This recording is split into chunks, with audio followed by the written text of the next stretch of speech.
Hi, my name is Samantha Villagomez, and I'm doing my second book talk, and it is focusing on historical fiction for grades 4 through 5.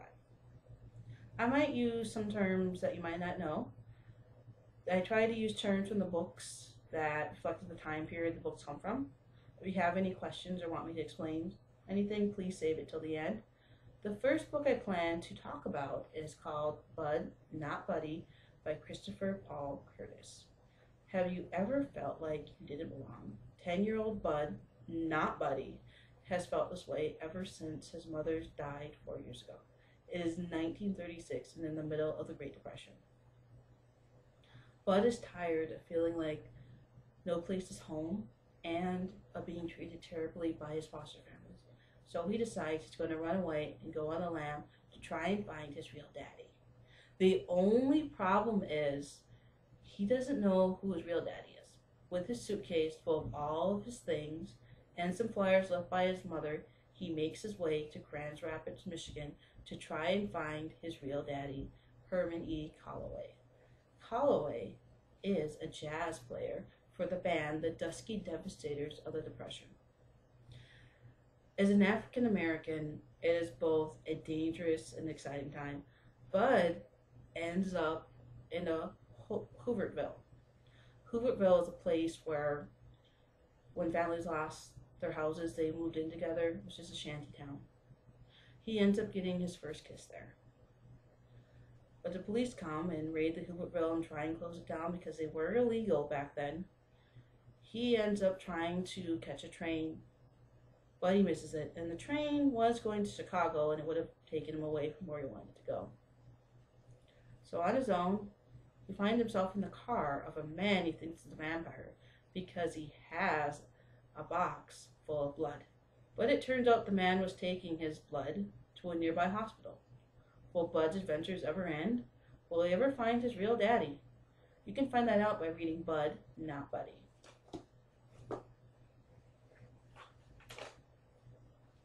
The second book I plan to talk about is Kira Kira by Cynthia Candido Hata, and I am very sorry if I butcher the name. The first word I learned to say was Kira Kira, which means glittering in Japanese. My sister Lynn taught me that when we were looking at the stars one night. I used Kira Kira to describe anything that I liked. The beautiful sky, puppies, kittens, butterflies, colored tissue, and especially my sister Lynn. My family moved to Georgia when I was 5 years old in 1956. My mother was very dismayed because Lynn and I were not as Japanese as she would have liked, but that would have been very hard. We lived in a community of only 4,000 people, and out of those 4,000 people, only 31 were Japanese like us. I developed a Southern accent before I even started school. I became a minor celebrity in our town because I was the only Japanese girl who said you all instead of you. Sometimes people would pay me money to talk. My sister encouraged that, and we ended up making a lot of money together.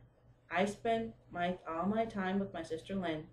Then my brother Sammy was born. Lynn took care of me, I took care of Sammy, and we took care of each other. My parents spent long hours at the hatchery and chicken processing plant. They did this because they wanted to buy a house for Lynn because she was sick. Lynn was growing sicker and sicker every day.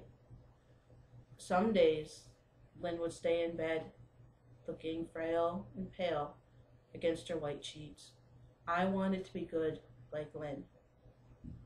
My parents told me that the worst thing you can do was to hit someone. The second worst crime was to steal, and the third worst was to lie. Before I turned 12, I committed all three of these crimes. I just wanted to be good like Lynn. Lynn was a genius. I know Lynn was a genius because when I asked her, she told me, "Yes, Katie, I am a genius." My family started to fall apart the sicker Lynn got, and it came up to me, Katie, to find something, Kira Kira, for us all to believe in. Will I find something Kira Kira for us? You can find that out by reading the book Kira Kira. The second book I'm going to talk about is called The Trouble with May Amelia by Jennifer L. Holmes. Now this is a sequel to this book called Our Only May Amelia. I didn't realize this when I first read this. I only realized after I read it. It doesn't read like a sequel, and you could probably read both books on their own.